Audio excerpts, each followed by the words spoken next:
Maintenant, on voulait parler de engagement, particulièrement par rapport à la République dominicaine.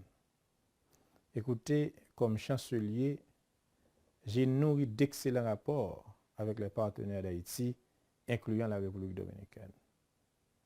Je n'ai jamais cherché ni souhaité en conflit avec la République dominicaine. Cependant, je n'ai simplement pas aimé la façon dont les dirigeants de ce pays se servaient de la question haïtienne pour avancer leur propre agenda. Je n'ai pas aimé la mauvaise publicité qu'ils faisaient d'Haïti. Je n'ai pas aimé le mépris qu'ils affichaient à l'égard d'Haïti et des Haïtiens. Je n'ai pas aimé que des voisins dont l'intention ne sont pas toujours meilleures s'ériger en porte-parole de la première république noire du monde. En tant que chancelier, il fallait mettre les choses au clair. Parce que pour moi, l'honneur d'Haïti passe avant tout. Je le referais si j'avais à le faire. Et c'est dans le même cadre, combat ça, que j'ai écrit au Premier ministre pour me suggérer, pour continuer avec les travaux sur la rivière Massacre. Écoutez,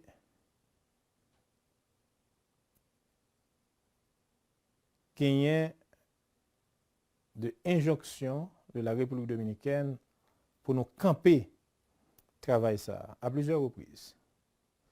Moi, quand j'étais chancelier et le président de la République, son Excellence Moïse, était au pouvoir, on a dit travail là pas camper. Parce que tout simplement, la rivière Massacre est une ressource en eau partagée dont l'utilisation est régie par le traité d'amitié, de paix perpétuelle et d'arbitrage signé le 20 février 1929.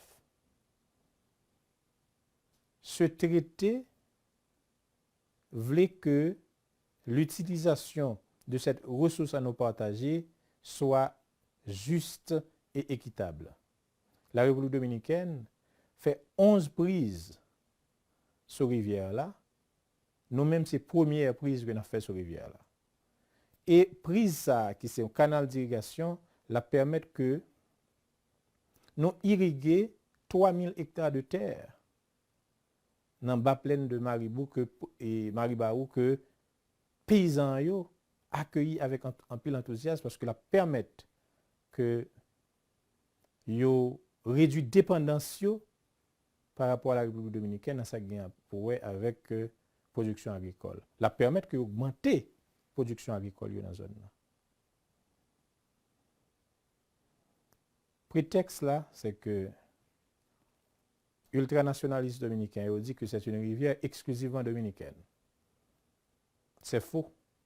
Si c'est vrai que rivière Massacre là, il prend naissance en République dominicaine, mais il faut nous dire le grand affluent yo, c'est de rivière et Haïti qui nous est capable de dire qui baille en pile. J'arrête soulever Moussa comme ça avec rivière là. Donc c'est son rivière qui était capable de serpenter la République dominicaine et Haïti. Il est entré, il est sorti. Travail qu'on a fait, la fête sous partie haïtienne.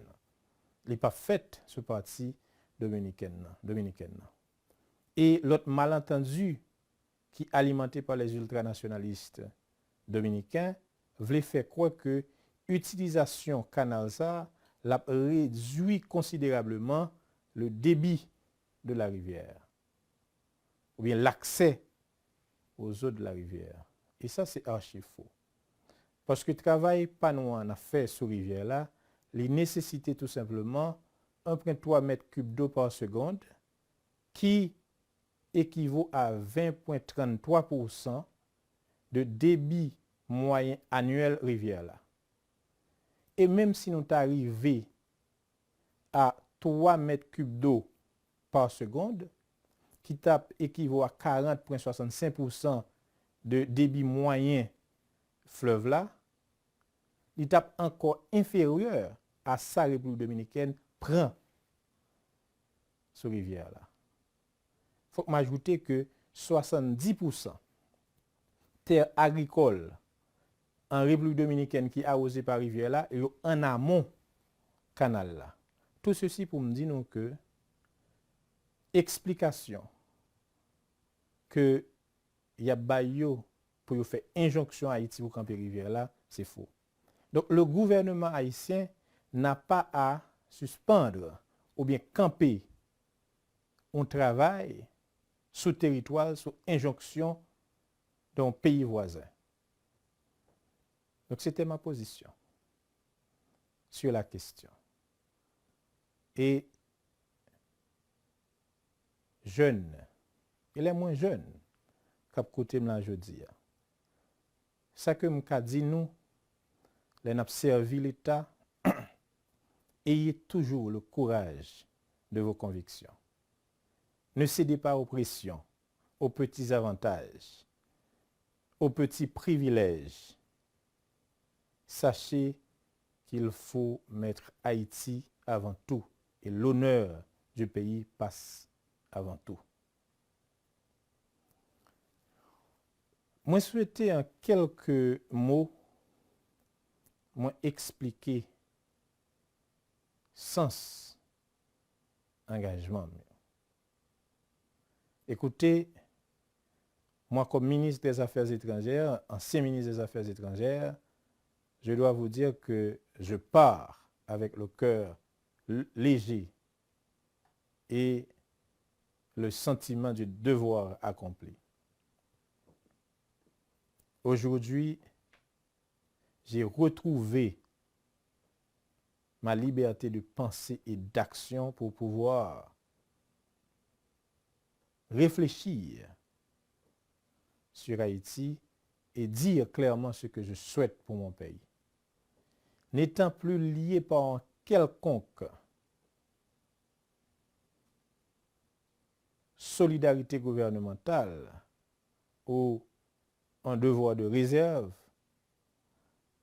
je m'engage à contribuer avec vous, chers amis, frères et sœurs haïtiens, haïtiennes, à l'émergence d'une Haïti à la hauteur de son histoire. Je vais me battre à vos côtés pour sortir Haïti de ce marasme. Cependant, je ne vais pas me contenter de critiquer à la mode de l'opposition traditionnelle haïtienne, mais je vais également proposer des propositions. Je vais également travailler, n'est-ce pas, sur des propositions claires aux problèmes de l'heure et les moyens de les résoudre.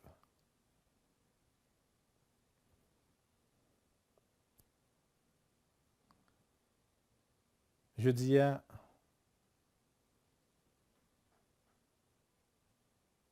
gagner un vide. Il y a un vide parce que en pile parti qui était dans l'opposition, ou bien plus fort, rejoindre le pouvoir.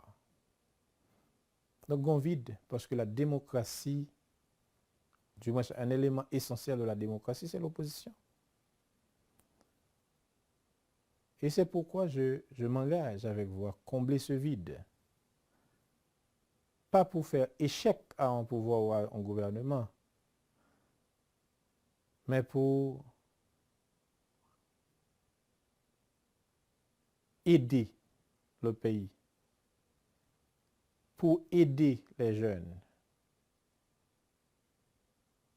pour sortir le pays de cette impasse que le trouvait depuis bien longtemps. Connaît pas facile. Mais ça nous tous connaît. Pendant 20 mois, nous passé ensemble, nous avons regardé qu'a fonctionné, nous connaissons Ti Claude Papechay. On nous travaille ensemble pour nous faire respecter Haïti. On nous travaille ensemble pour nous une justice pour le président Jovenel Moïse.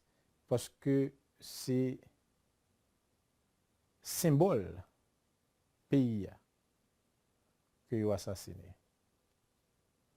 On nous travaille ensemble parce que moi, je crois que nous avons fait